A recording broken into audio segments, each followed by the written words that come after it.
Perfect. So it looks like our judges are all ready to go. So now I'm very pleased to introduce Austin. Austin Noirot. Is local food sustainable? Is local food sustainable? Austin Noirot.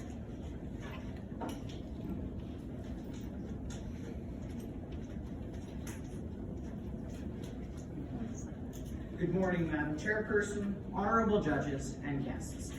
The topic of food sustainability has become increasingly popular lately, with many people putting their opinions out on social media and newspapers. There seems to be much confusion now, though, as to what sustainability in agriculture and the definition of local food even are. Today, let's examine whether food on the local level is sustainable. Before I do that, though, let's have a look at what sustainable agriculture and local food are.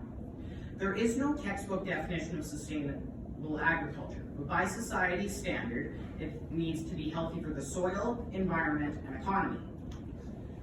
It also needs to be good for any animals involved and renew itself as much as possible. Put simply, it is all the positive attributes agriculture can have. Lastly, it needs to turn a profit for the producer. This may seem irrelevant, but if the producer does not make any money off their operation, they will stop producing the food that feeds the world. Now, let us quickly look at local food. This is a relative term, but let's define it as food that is obtained by a consumer directly from a local producer. Now that we are all on the same page, let's dive in a little further. Let's begin by looking at the soil and environment. This is the most obvious part of sustainable agriculture, as nothing can happen in the first place unless they are healthy. The soil can be affected in different ways, depending on whether you are producing animals or plants.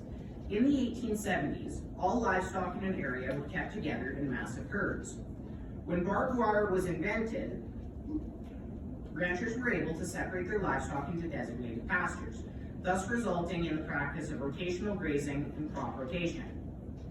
Rotational grazing is a method in which ranchers, instead of just putting livestock in one big pasture, divide pastures into multiple smaller fields, and the animals are rotated between them. They eat down and fertilize one and are moved to the next one before they begin looking for roots. This continues for the rest of the pastures, and by the time they make it back to the first one, the vegetation has already grown back, better than before because of the added nutrients from the manure, and the process starts again. An interesting fact about this is that it works much better on a smaller scale, because it is harder with larger numbers of livestock without massive amounts of land. Crop rotation is the rotation of crops on different plots of land. Each plot is assigned one of the 4 plant categories to be seeded, and the next year the crops are rotated just as animals are in pasture. This is because each category uses up and gives different nutrients to the soil. So when they are rotated, the soil regains specific nutrients that the last crop took, and the new one uses nutrients that are still in the soil. Now, as I previously mentioned, for agriculture to be sustainable, it needs to put money into the local economy and be profitable for the producer. The agriculture industry in Alberta employs over 75,000 people and contributed $9 billion to Alberta's economy in 2020. If that isn't sustainable for the economy, I don't know what is. Now, let's turn our attention to profits. Selling direct to the consumer can be divided into 2 categories: selling right off the farm and selling at a farmer's market. The selling off farm has been a popular and more passive choice for most meat producers, while selling at a farmer's market is the popular choice for smaller ranchers and for fruits and vegetables. For a case study on meat sold off farm, I will use my family's beef operation. We utilize both methods, off the farm and at the local farmers markets. On average, we spend about $1,600 per animal from weaning to freezer ready. We also choose to butcher at a local abattoir, which reduces food miles. When the beef is sold, our gross income can be close to $4,000. If I was taught algebra properly, that is a 62% profit, which in my opinion is very profitable. Now, I have left vegetables longer than Mom lets my little sister leave them on her plate, so let's get to it. Small vegetable producers primarily sell at the nearest farmers markets.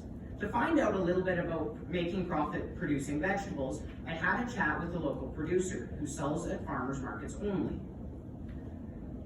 For him, it costs about $20 to plant 100 feet of carrots, his best sellers.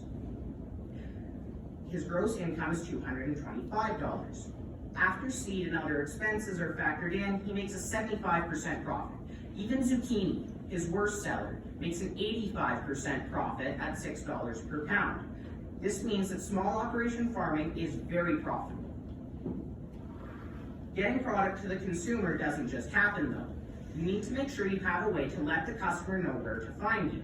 Most markets use social media to promote themselves, so if you are a vendor, that advertising is done for you. And traffic is always guaranteed. At a very rough estimate, as there is not a way to get an exact count, 250 people pass through the Innisfail Farmers Market every week, and the vegetable, fruit, bakery, and meat vendors usually sell over half of what they brought. The final part of food sustainability is animal welfare. Obviously, for an animal to do well, it needs food, as much of it as it wants. A benefit of small operations is that you can pick and choose your feed a little bit more than a large producer who needs as much feed as he can get. Producers also try to graze as much as possible, as most animals, from cattle to chickens, naturally do better on grass. Even with that set aside, grass is far cheaper than purchased feed, so long as pasture rent is reasonable. One of the quite important things on the topic of animal welfare is proper veterinary care. Calling the vet out every time you suspect something could be wrong can cut into your profit margin, but in the end, making sure the animal is healthy is ethically more important. Besides, it also ensures that an ailment does not affect the flavor of the meat. To summarize today's discussion, if the producers that I have spoken with continue the practices that they use, and we educate future generations on how to do the same, then yes, I believe agriculture is sustainable. Furthermore, reducing our dependence on other provinces, let alone other countries, will solidify local food sustainability. We also need to educate the consumer as an industry about the benefits to supporting their local producers, or farmers will not be able to continue producing the delicious food that we eat.